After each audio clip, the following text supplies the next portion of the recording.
All right, I am in the garden. I'm hunched down right now because if I stand up, I'm in the sun. But I am in the garden. I wasn't planning on making a video, but I figured I would just show you guys what I am doing. It's February, it's cold, it's windy, a little bit of snow, a little bit of mud, but I am getting ready to start seed starting in the next about week. I have my list of things. I'm going to figure out what I want to start this early, which I'll show you on a video when I'm actually seed starting. I'll show you that. But today I am pulling out all of my seed trays and these little things. I don't know what you call these. That's not the tray, but because I want to see how much I have and just make sure that I have enough for now to get going. I couldn't remember how many of the big trays I had from Bootstrap Farmer, and I don't know how many of whatever plug, cell tray, whatever you want to call it. I don't have a million of these, or I don't know how many I have. These are all just ones that I have hoarded from when we buy plants, mostly from the Amish. I save these every year, and also I'm one of those naughty people that doesn't do anything to disinfect these. They sit outside all winter and it gets, 30 below, so if that's not killing something in there that would be detrimental, I don't know what would. So I gotta collect all my stuff, just get it organized, and I think I will show you just a peek around what the garden looks like right now because my garlic has started coming up and I need to decide what to do with my carrots that I have been overwintering in that veggiega garden bed because it looks like the bunnies have found them, which kind of sucks, but I don't know if I want to save them or not. So yeah, I will show you what I'm doing. This is a terrible time of day for filming, but I'm just getting all of my trays lined up. These are all my trays from Bootstrap Farmer. I couldn't remember how many I ordered last year. So I'm trying to figure out, do I have enough to get me going at least for a good start of my growing season here. I'm going to need to order more eventually, but I'm trying to do one thing at a time in terms of purchasing for the garden instead of going for broke all at once.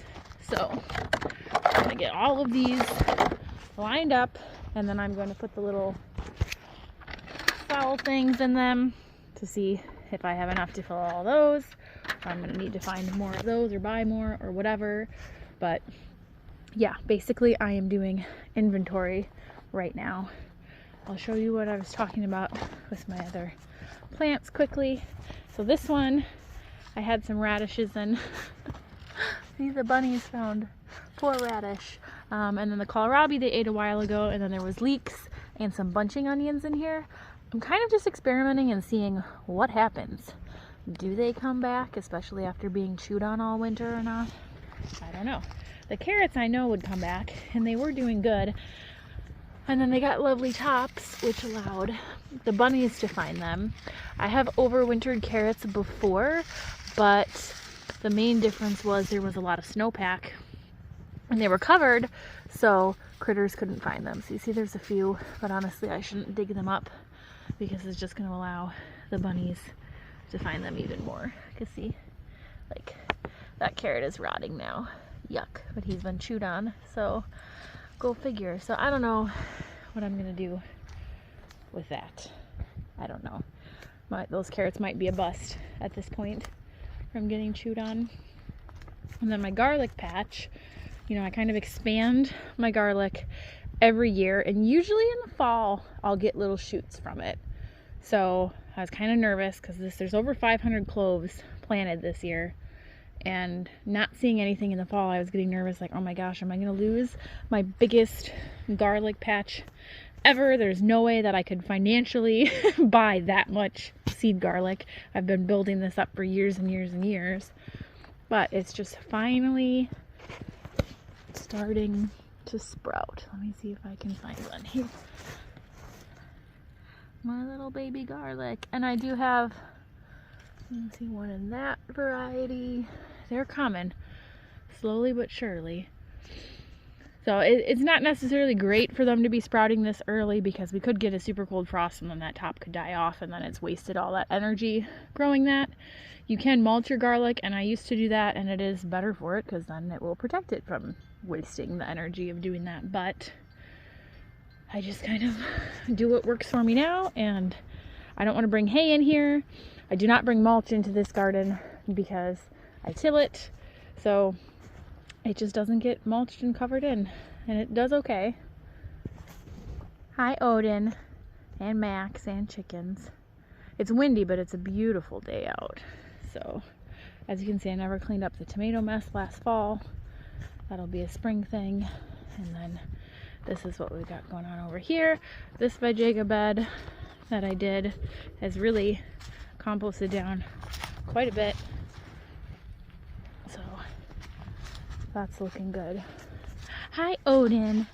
Are you the cutest puppy? Are you the cutest puppy? You're growing so fast. All right, back to gardening.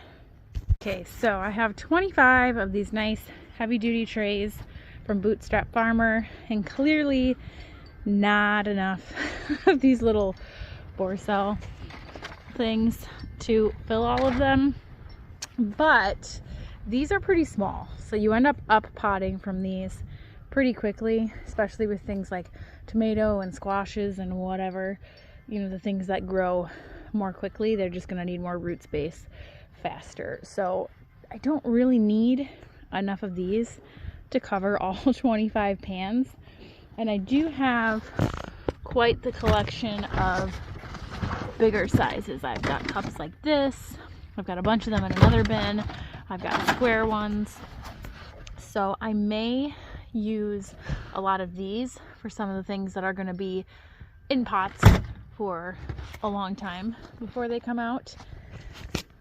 Well, I think I'm just going to wing it. We're going to go by ear and or sight, I guess would make more sense, and see how they do, and if I need to order more trays or whatever as I go, because I'm going to be starting things every couple of weeks. I don't have a ton of things that need to be started 12 weeks out. I've got a lot that need to be started 4 weeks out, so by the time we get there I may need to order some more stuff. The other problem I'm going to run into is I don't have space in Dan's office for 25 seed trays. I just do not. So I need to buy a rack of some sort. I've been looking at wire racks. I've been trying to find some on Facebook Marketplace, but I'm not having any luck, so I might just have to grab something from Home Depot. But even with getting a rack, this is still a lot. This is kind of a Michelle needs her greenhouse situation, but that's not in the plans or budget for this year. So I don't know what I'm gonna do. I'm just gonna do it, and we're gonna figure it out, and it's probably gonna be chaos and a mess and cause stress and anxiety. But I don't care. I really want to go for it with my flowers this year. I've got a lot of seeds that are encroaching on 4 years old, so it's kind of I need to use them or lose them. So that's what I'm going to do. If they do nothing, then they do nothing. But otherwise, I want to get all this stuff planted. And I mean, I have a whole page, which you guys will see when I do the video on it, of stuff that I want to plant. So we will figure it out as we go. Right now, I'm going to take all this up to the office. But yeah, for now, I'm going to take all of that mess up to the office. I'm going to condense them down to where they stack nicely so they're not taking up that much space. And that's just, we will figure it out when we get there, I guess. I don't know. It's gonna be crazy. I don't know where I'm gonna put everything. If I fill all those trays between now and June, which is really when I have the all clear to put everything out, like tomatoes and peppers and stuff that need heat, it's gonna be wild. And the other thing that will suck is carrying 25 trays of stuff up and down the stairs to the office when I'm needing to harden everything out. So it's gonna be a wild gardening year, guys.